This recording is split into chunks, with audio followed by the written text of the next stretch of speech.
ইসলামের দুই পবিত্র শহর মক্কা ও মদিনা।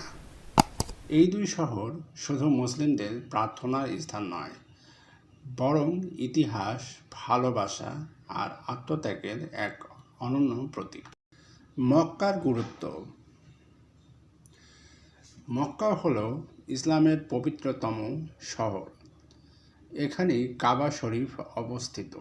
প্রতি বছর লক্ষ লক্ষ মুসলমান হজ ও উমরা আদায় করতে এখানে আসে। কাবা শরীফ প্রথম তৈরি করেন হজরত ইব্রাহিম আলাইসাল্লাম ও তার পুত্র ইসমাইল আলাইসাল্লাম।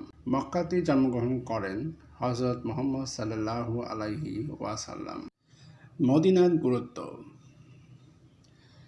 মদিনা, যাকে তায়েবা বা মদিনাতুন নবী বলা হয়, এখানে হিজরতের পর নবীজি সাল্লাল্লাহু আলাইহি সাল্লাম জীবনের গুরুত্বপূর্ণ অধ্যায় শুরু হয়। এখানে গঠিত হয় প্রথম ইসলামী রাষ্ট্র। এখানে রয়েছে মসজিদে নববী, ইসলামের দ্বিতীয় পবিত্র মসজিদ। নবী করিম সাল্লাল্লাহু আলাইহি সাল্লামের রওজা মোবারক এখানেই অবস্থিত। দুই শহরের সম্মিলিত গুরুত্ব। হজ পালন মক্কাতে হয়, কিন্তু হজ সম্পূর্ণ হয় মদিনা সফরের মাধ্যমে।